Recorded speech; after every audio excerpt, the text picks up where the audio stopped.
اعوذ باللہ من الشیطان الرجیم بسم اللہ الرحمن الرحیم۔ ناظرین، آج کے ہمارے اس ویڈیو کا ٹاپک ہے سورہ بقرہ، جس کی آیت نمبر 152 تک ہم دیکھ چکے تھے۔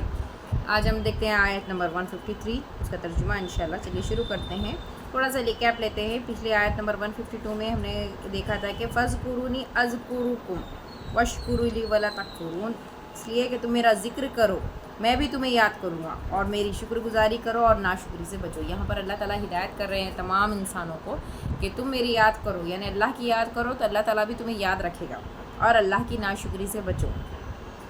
یا ایھا الذین آمنوا استعینوا بالصبر والصلاۃ ان اللہ مع الصابرین، اے ایمان والو۔ یا ایھا الذین مطلب یا ایھا الذین آمنوا یعنی اے ایمان والو، استعینوا بالصبر والصلاۃ، صبر اور نماز کے ساتھ مدد چاہو۔ ان اللہ مع الصابرین، بے شک اللہ صبر کرنے والوں کا ساتھ دیتا ہے۔ یہاں پر ایک مسلمانوں کے لیے ہدایت ہے۔ اب دیکھیں، یہاں سے ہدایتیں اور نصیحتیں شروع ہو چکی ہیں۔ قرآن مجید میں ہمیں یہ موتیوں کو چننا ہے، جو یہاں پر ان آیتوں میں پوری ہوئی نصیحتوں کو ہمیں اپنے یہاں جمع کرنا ہے اور اس پر عمل کرنا ہے۔ پہلی چیز یہ کہ اللہ کا ذکر کرو تو اللہ تعالیٰ بھی تمہیں یاد رکھے گا، اور دوسری بات اللہ کی شکر گزاری کرو، اللہ کی ناشکری سے بچو۔ دوسری بات، اللہ تعالیٰ نے فرمایا کہ جب کچھ تم پر مصیبت آتی ہے تو وہاں پر صبر اور نماز سے مدد چاہو۔ اللہ صبر کرنے والوں کا ساتھ دیتا ہے، چاہے کوئی بھی معاملہ ہو۔ اگر اس میں تم کو ایسا لگتا ہے، ڈر لگنے لگتا ہے کہ اب کیا ہوگا، آگے کیا ہوگا، خدشات آتے ہیں، بہت سارے خیالات آتے ہیں، شیطان ہمارے دلوں میں بہت سارے وسوسے ڈالتا ہے، اور بہت سارے فیوچر میں خراب باتیں ہمارے ذہن میں ڈالتا ہے، اور ہم کو ڈرانے اور دھمکانے کی بھی کوشش کرتا ہے۔ لیکن یہاں پر ہمیں کیا کرنا چاہیے؟ اللہ تعالیٰ کے لیے صبر کرنا چاہیے، اور نماز سے بھی مدد لینا چاہیے۔ نماز اور صبر، دو چیزیں ہماری مدد کے لیے اللہ تعالیٰ نے یہاں پر بنا دی ہیں۔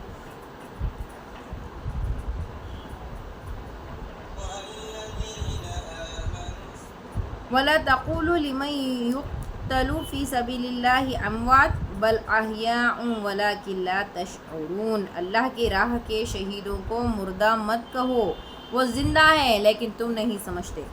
یہاں پر شہداء کو اللہ تعالیٰ نے فرمایا ہے کہ شہداء، جو لوگ شہید ہو چکے ہیں، اللہ کی راہ میں اپنی جان گنوا چکے ہیں، تو ان کو مردہ نہ کہنا، ان کے اعزاز اور تکریم کے لیے۔ یہ زندگی برزخ کی زندگی ہے، جسے ہم سمجھنے سے قاصر ہے۔ یہ زندگی اعلیٰ قدر مراتب انبیاء، مومنین، حتیٰ کہ کفار کو بھی یہاں پر حاصل ہے۔ شہید کی روح، اور بعض روایت میں ہے کہ مومن کی روح بھی ایک پرندے کے جوف یا سینے میں جنت میں جہاں چاہتی ہے پھرتی رہتی ہے۔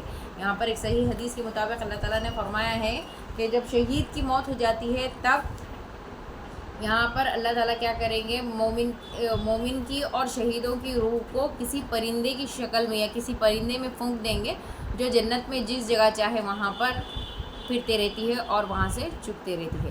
یہ اللہ تعالیٰ کا بہت بڑا کرم ہے، اور اللہ تعالیٰ یہاں پر اس کی مثال دے رہے ہیں کہ جو لوگ اللہ کی راہ میں اپنی جان گنواتے ہیں تو ان کو مردہ مت سمجھو، ان کو مردہ مت کہو، کیونکہ یہ لوگ اللہ تعالیٰ کی یہاں ابھی بھی زندہ ہے۔ ہاں، یہ تم لوگ نہیں سمجھ سکتے، یعنی کہ یہ زندگی جو بتا رہے، جس کے بارے میں ان کا ذکر ہے، تو یہ زندگی عالم برزخ کے بارے میں ہے۔ وہاں پر ان کو یہ سارے جو لوگ رہیں گے وہ زندہ رہیں گے، اور اپنا اناج چگ رہے ہیں، وہ اللہ تعالیٰ کے پاس سے اپنا رزق حاصل کر رہے ہیں۔ وَلَنَبْلُوَنَّكُمْ بِشَيْءٍ مِّنَ الْخَوْفِ وَالْجُوعِ وَنَقْصٍ مِّنَ الْأَمْوَالِ وَالْأَنفُسِ وَالثَّمَرَاتِ وَبَشِّرِ الصَّابِرِينَ، اور ہم کسی نہ کسی طرح تمہاری آزمائش ضرور کریں گے، دشمن کے ڈر سے، بھوک پیاس سے، مال اور جان سے، اور پھلوں کی کمی سے، اور ان کے صبر کرنے والوں کو خوشخبری دے دیجیے۔ یہاں پر اللہ تعالیٰ یہ بھی فرما رہے ہیں کہ جو لوگ اللہ کے راہ میں شہید ہو چکے ہیں، انہیں مردہ مت کہے، کیونکہ یہ لوگ واقعی اعزاز اور اکرام کے قابل ہے، اور یہ لوگ اللہ کے یہاں ابھی بھی زندہ ہیں، یعنی عالم برزخ میں، اور وہاں سے وہ اپنا رزق حاصل کر رہے ہیں۔ مطلب کہ ایز بحیثیت انسان تو ان کی زندگی ختم ہو چکی، لیکن اللہ تعالیٰ ان کی روح کو نکال کر کسی پرندے کی شکل میں ان کو ڈال دے گا، اور وہ لوگ جنتوں میں سے اپنا دانہ اور اپنا رزق حاصل کر رہے ہیں۔ یہ شہیدوں کے لیے خاص طور پر خوشخبری دی گئی ہے، یہ صحیح حدیث کے ذریعے سے بتایا گیا ہے۔ اگلی آیت میں اللہ تعالیٰ فرما رہے ہیں کہ ہم کسی نہ کسی طرح سے تمہاری آزمائش ضرور کریں گے۔ اس میں سے پہلا ہے دشمن کے ڈر سے۔ ہر انسان کو اس میں سے کوئی نہ کوئی ایک آزمائش ہمیشہ آتی رہے گی، یا تو اسے کسی کے دشمن کا ڈر رہے گا، بھوک یا پیاس رہے گی، اور مال اور جان کے اور پھلوں کی کمی سے، یعنی کہ کبھی اس کے اوپر کسی قسم کی بھی آزمائش آتی ہے، اور ان کے صبر کرنے والوں کو خوشخبری دے دیجیے۔ اب اس سچویشن میں کیا کرنا چاہیے؟ جب اللہ نے بندے کو آزمائش میں ڈال دیا، سب سے پہلی چیز، پہلے قسم بتائیے دشمن کے ڈر سے۔ یہ بہت ہی کامن آزمائش ہے، یعنی کہ انسان کے دل میں ایک عجیب سا ڈر ہونے لگتا ہے کسی کی دشمنی سے، یا سامنے جو بھی دشمن ہوگا اس کے ڈر سے اللہ تعالیٰ اسے آزمائے گا اور دیکھے گا کہ بندہ اس وقت کیا کرتا ہے۔ ہدایت کیا دی گئی کہ جب تمہیں ڈر لگے، جب تمہیں خوف ہو، جب کوئی آزمائش ہے، تو تم مدد لو کس سے؟ نماز سے اور صبر سے۔ یہاں پر اللہ نے اس کا حل پہلے ہی بتا دیا، یعنی اگر کسی کے دل میں یہ ڈر واقع ہوتا ہے تو اس سے کیا کرنا چاہیے؟ ایک تو صبر کرنا چاہیے، اور ساتھ ہی ساتھ نماز پڑھتے رہنا چاہیے، اور اللہ سے اپنے لیے مغفرت تلاش کرنی چاہیے، اللہ تعالیٰ سے اپنے لیے مدد طلب کرنی چاہیے، خود کے لیے اللہ تعالیٰ سے دعا مانگتے رہیں اور مدد مانگتے رہیں۔ دوسری بات بھوک اور پیاس سے ہے۔ اب بھوک اور پیاس جو ہے یہ بڑی ہی آزمائش والی چیزیں ہیں، یعنی کہ ہو سکتا ہے قحط سالی میں کوئی پڑ سکتا ہے، ملوث ہو سکتا ہے، یا پھر کسی غریب کو یہ غریبی کی وجہ سے یہ آزمائش آ سکتی ہے، یا پھر حالات اچانک سے کبھی خراب ہونے کی وجہ سے اللہ تعالیٰ بھوک اور پیاس سے بھی آزما کر دیکھیں گے، اور اس میں بھی ہمیں صبر کا دامن نہیں چھوڑنا ہے۔ صبر اور صلات، صبر اور نماز یہاں پر بھی اپلائی ہے۔ مال اور جان سے، آپ کے مال میں سے بھی اور جان میں سے بھی اللہ تعالیٰ کسی کی جان لے کر، کسی کی جان بخش کر، یا پھر آپ کے کسی پیاروں کی جان لے کر آپ کو آزمائے گا کہ بندے نے کہیں اللہ کے بارے میں بکواس تو کرنی شروع نہیں کر دی، کہیں اللہ تعالیٰ کے بارے میں بندہ بدگمان تو نہیں ہو گیا، کہیں اس کے منہ سے ایسے الفاظ تو نہیں نکل رہے جو اللہ تعالیٰ کو ناراض کرتے ہیں۔ یہی دیکھنے کے لیے اللہ تعالیٰ نے کیا کرے گا، اس کو بندے کو بار بار آزمائش میں ڈالے گا، اور ہر وقت بندے کا جواب کیا ہونا چاہیے یہ بھی سن لیجیے، جواب بھی اللہ تعالیٰ خود بتا رہے ہیں۔ اور پھلوں کی کمی سے، یعنی کہ کبھی کبھی اس کو جو باغات جس نے لگایا ہے، آپ کو ثمرات کی اگر اس کا صحیح سے تشریح کی جائے تو ثمرات یعنی کہ یہ پھل جو ہے یہ آپ کی محنت کا پھل ہو سکتا ہے، یا آپ کی لگایا ہوا باغیچے کا پھل ہو سکتا ہے، یا طویل عرصے تک آپ کسی ٹاسک پر کام کر رہے ہو تو اس کے رزلٹ کا بھی ہو سکتا ہے، تو یہ بھی کیا ہوگا، یہاں سے پھلوں کی وجہ سے بھی اللہ تعالیٰ آزمائش میں ڈالے گا۔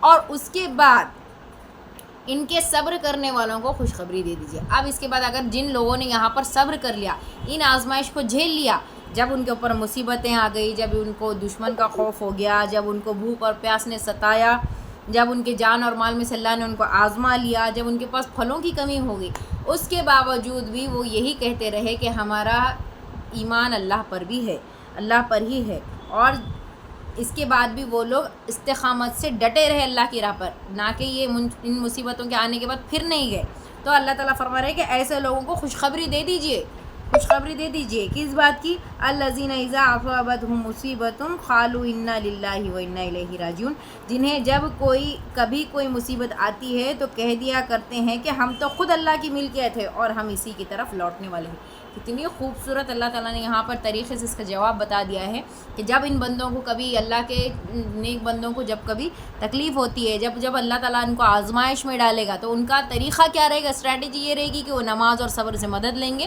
اور جب کہنے کو ان کے منہ سے الفاظ نکلیں گے تو وہ یہ کہیں گے کہ ہم تو اللہ کا مال ہے، ہم کو اللہ تعالیٰ جس طرح سے چاہے آزما لے، ہم اللہ کی ملکیت ہے اور اسی کی طرف ہم کو لوٹ کر جانا ہے۔ ماشاءاللہ کتنی پیاری بات ہے یہ، اللہ تعالیٰ نے یہاں پر اس طریقے سے جواب دے دیا، اور ایسے لوگوں کو جنت کی خوشخبری ہے جو لوگ مصیبتوں پر صبر کرتے ہیں، نماز سے مدد لیتے ہیں، نماز اور صبر سے مدد لیتے ہیں، اور اپنے اوپر آنے والی مصیبتوں میں کے جواب میں یہ کہا کرتے ہیں کہ ہم تو اللہ کا مال ہے، اللہ جس طرح سے چاہے ہم سے آزمائش کرا لے، جس طرح سے چاہے ہم کو آزما لے، ہم کو تو اللہ تعالیٰ کے ہی طرف بالآخر لوٹ کر جانا ہے۔